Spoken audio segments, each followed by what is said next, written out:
The God we know, the God of the Western world, the God of Judaism, Christianity, and Islam, has a history.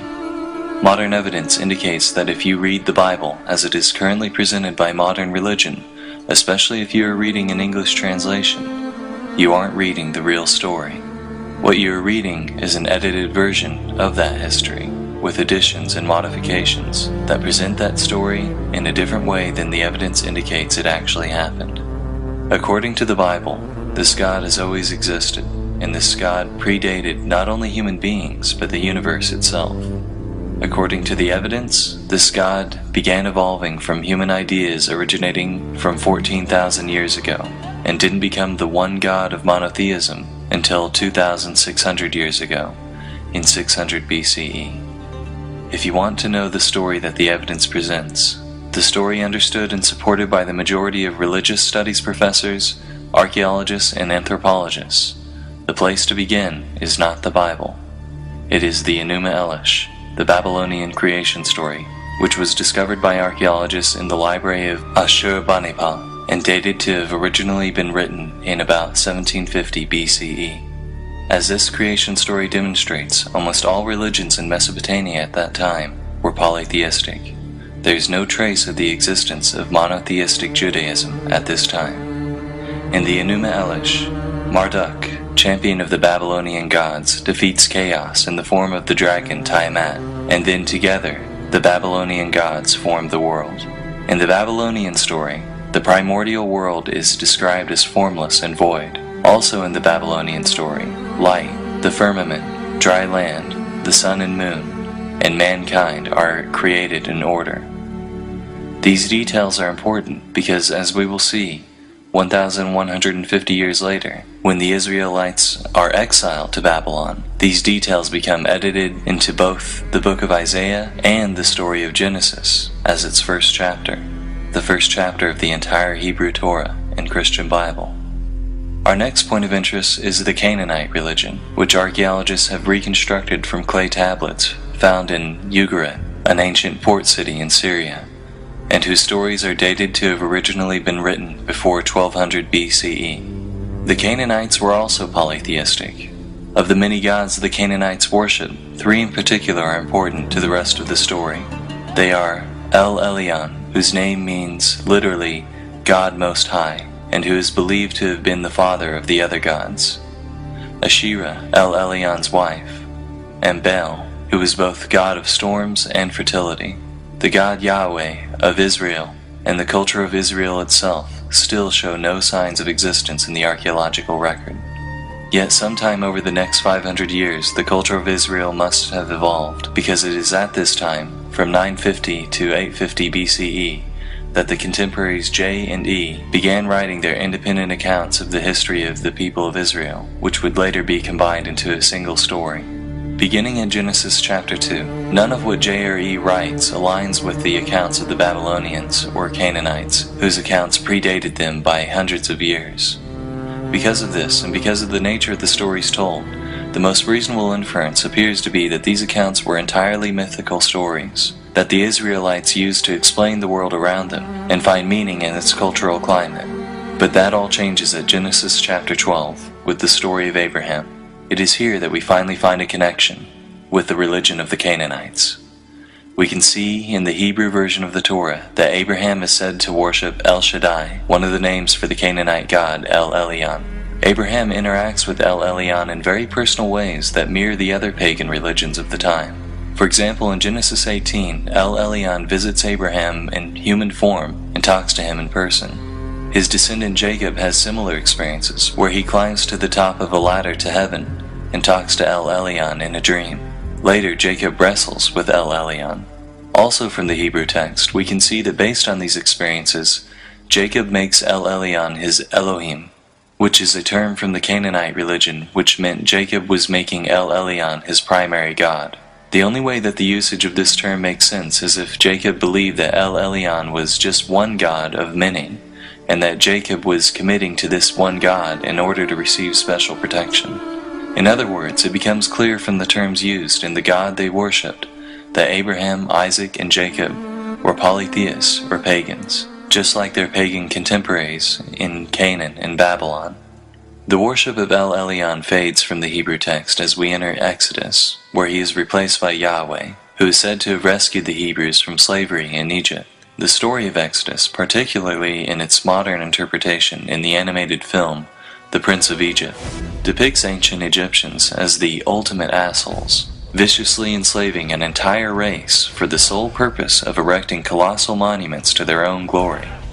While it is a moving story of triumph and deliverance from oppressive circumstances, on a historical level, it contradicts the modern archaeological evidence that we have for the inner workings of ancient Egyptian culture, particularly their slave ownership practices. Modern archaeological evidence indicates that the workers who built all of the large monuments in Egypt, from pyramids to sphinxes, were well-paid Egyptian citizens who were given good housing, fed well, given good medical care, and given honorable burials. Further, while, like many ancient civilizations, the Egyptians did own some slaves, there is no evidence that they ever owned the magnitude purported by the Bible, or otherwise systematically enslaved an entire race. While the account of Exodus appears to have been largely mythical, its telling nonetheless reveals the polytheistic worldviews of J and E. After the Hebrews are rescued by Yahweh from the Egyptians, we can see even in the English translations of Exodus that they sing, "Who is like you among gods, Yahweh?" and "Now I know that Yahweh is greater than all other gods." Exodus also established Yahweh as Israel's war god, calling him a great warrior who delivered them from Egypt. As the Torah progresses, its polytheistic nature compounds. After arriving in the Promised Land, no longer in need of help in war, but rather desiring to prosper in peace, the Israelites begin to worship once again the Canaanite fertility gods Baal and Asherah. Before reading a history of God, verses like this made no sense to me. In the English translation of the Bible, the Hebrews are presented as choosing between the Lord, Baal, and Asherah. How could the Hebrews be such idiots? Why wouldn't they worship the one God of all creation? The picture looks different when the God you're supposed to be worshiping is Yahweh Sabaoth, which means the God of the armies. Yahweh started as basically the Hebrew version of the Greek god Ares. No wonder he was obsessed with war and death in the Old Testament. That was back when he was still just their god of war. Now the picture made sense. Like the ancient Greeks, the Hebrews had a pantheon of gods they worshipped, or at least the gods Yahweh, Baal, and Asherah. We have archaeological evidence of the polytheistic nature of early Israelite culture in one of our earliest archaeological artifacts from Israel from 1000 BCE, a polytheistic cult stand from Tanakh. Despite their polytheism, there were among the Israelites some with an unusually strong devotion to Yahweh in particular, who are now referred to as Yahwehs. In times of peace, there was little motivation for the people of Israel to give much weight to the opinions of such radical devotees of Yahweh, but times of upheaval accelerated their opinions to the forefront of Hebrew culture. After the death of King Jeroboam II in about 750 BCE, the northern kingdom of Israel was in a state of near anarchy. On top of this, it was well known that Assyria wished to capture Israel in its moment of weakness. From this state of upheaval, 3 prophets arose, Isaiah, Amos, and Hosea. All 3 of them cried for devotion to Yahweh and disparaged the worship of other gods. From their prophecies, we can see how each of their versions of Yahweh had been created in their own image. Isaiah, a member of the royal family, had seen Yahweh as a king. Amos, a shepherd, had described his own empathy with the suffering poor to Yahweh. Hosea, who was suffering through marriage problems, saw Yahweh as a jilted husband who still continued to feel a yearning tenderness for his wife, Israel. Ultimately, their outcry did nothing to save the northern tribes, and they fell to Assyria in 711 BCE. But their words lived on in Hebrew scripture and the Hebrew imagination.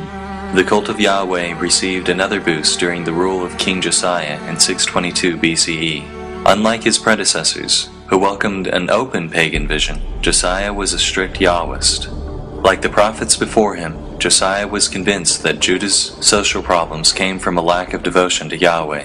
During renovations to the temple, Josiah's high priest Hilkiah discovered a lost book of the law, which was alleged to have been authored by Moses. This book was Deuteronomy, and given its conveniently timely discovery, as well as its linguistic features, the majority consensus of biblical scholars such as Richard Elliott Friedman is that it was a forgery.